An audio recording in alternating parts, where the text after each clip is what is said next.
सास ससुर होते हैं।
कलयुग में हमें यम के दूतों से बचाए।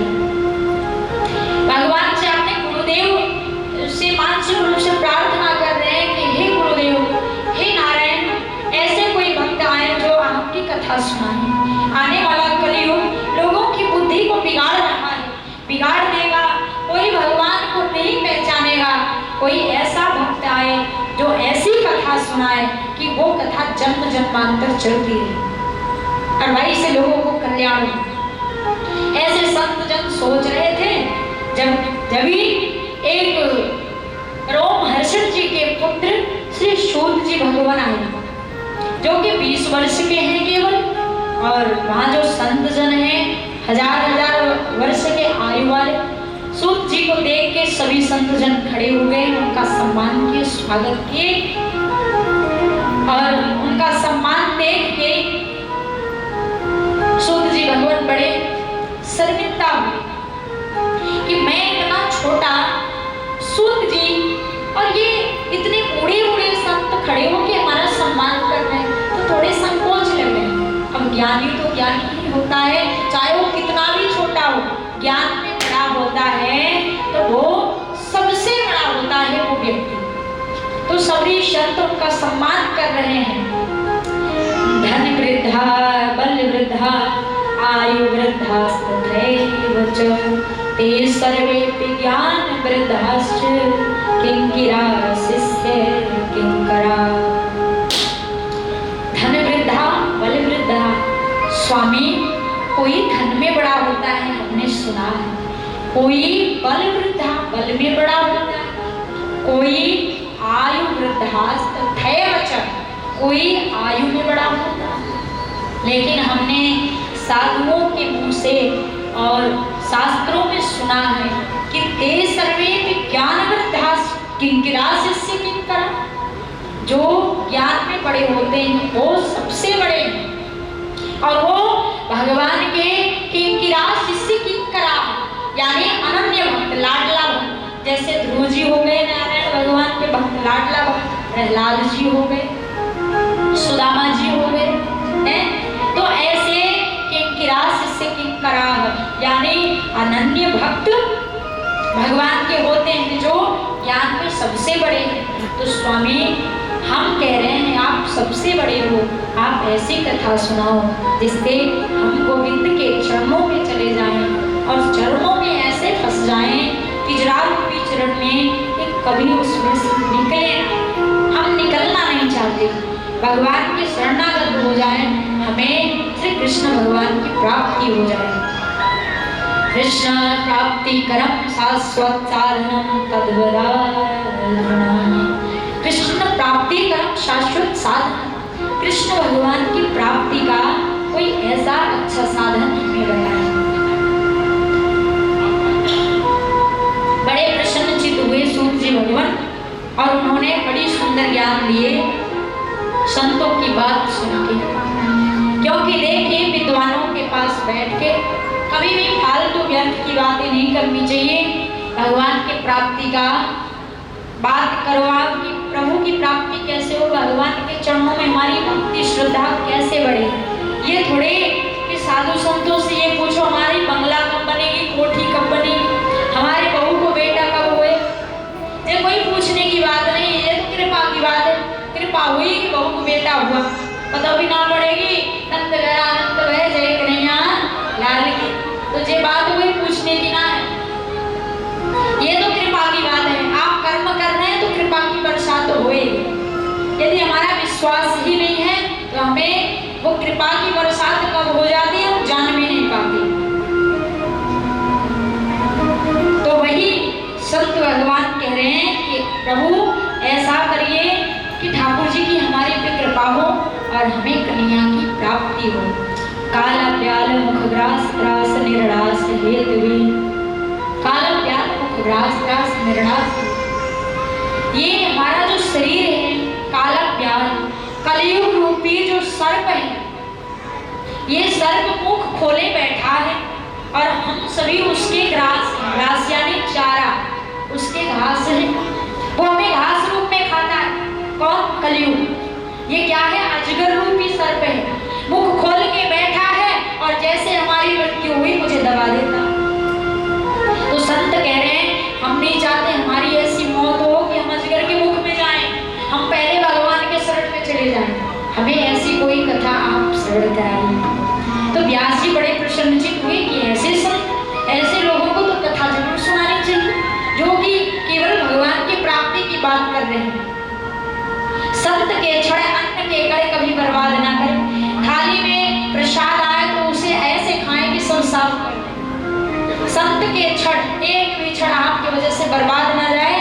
आप ऐसा सोचें कि जो भी बात पूछनी है केवल प्रभु के बारे में पूछो, नहीं तो बहुत ज्यादा अपराध लगता है। बड़ा ही सुंदर भाव सूत जी भगवान ने बताया कि यही कथा सुनने के लिए एक बार व्यास जी के पुत्र सुखदेव भगवान परीक्षित जी को कथा श्रवण कराए। एवं विनिमये जाते सुधाराज्ञा प्रपीयतां प्रपास्यामो वयं सर्वे श्रीमद्भागवतम्। एवं विनिमये जाते सुधाराज्ञा प्रपीयतां, एवं विनिमय, विनिमय माने बांटना, अदला बदली करना। देवता आए कथा सुन के और सुखदेव स्वामी से कह रहे हैं स्वामी ये कथा हमें पिला दो और ये अमृत हम लाए हैं तुम्हारे लिए, ये परीक्षित जी को पिला दो।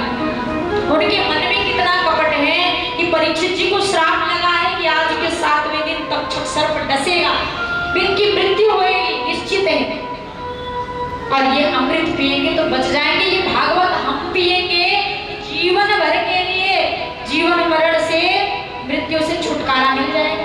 उनको तो ये लालच है। तो सुखदेव स्वामी ने कहा अरे ठगियाओं, ठगने के लिए हम ही मिले थे, तुम्हें और कोई ना मिला। ठगने के लिए तुम स्वर्ग लोक से यहाँ आए, जो भागवत तुम्हें ना मिलेगी, जो तुम परीक्षित जी को ही मिलेगी। यानी देवी देवता रुदन करते हुए वो भी चले गए, उनको भी भागवत नहीं मिली। जाके पिताजी यानी अपने पिताजी ब्रह्मा जी से शिकायत किया, पिताजी जब भागवत में कहा है आप देखें हमें व्यास जी के पुत्र ने स्मरण नहीं कराया, क्या हम सुनने के अधिकारी नहीं? तो ब्रह्मा जी ने क्या किया, चालाकी लगाई, भागवत जी को तराजू पे रख के तौलने लगे। एक पलड़े पे ठाकुर जी विराजमान यानी भागवत जी विराजमान, एक पलड़े पे अन्य प्रकार के जो धर्म के साधन हैं, उपनिषद है, पुराण है, 17 पुराण और भी तो 18 पुराण, तो एक ही पुराण तो रखा हुआ है एक पलड़े पे और एक पे सबरी विराजमान। जैसे ब्रह्मा जी ने तराजू को उठाया तो भागवत जी का पलड़ा नीचे है। ब्रह्मा जी ने देखा कि जहाँ में तो वजन भी कम है और फिर भी ये नीचे हो गया। उन्होंने ध्यान लगाया, बापे प्रियाप्रीतम जो खड़े विराजमान, प्रियाप्रीतम जो को कोई तौल सकता है? ब्रह्मा जी चरणों में गिरे, स्वामी हमें क्षमा कर दे, देवताओं के कहने पे हमने आप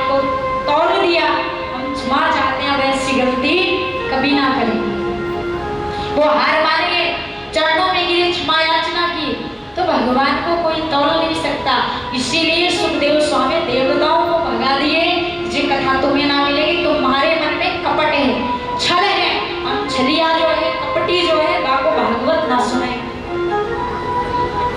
इसलिए कभी भी बैठे कथा सुनने तो मन में छल कपट लेके ना बैठे, एकदम स्वतंत्र मन से, पवित्र मन से बैठे। आप क्या, आप एक कमल के पुष्प हो, गेंद के फूल हो, क्योंकि भगवान के चरण में चढ़े हुए हो।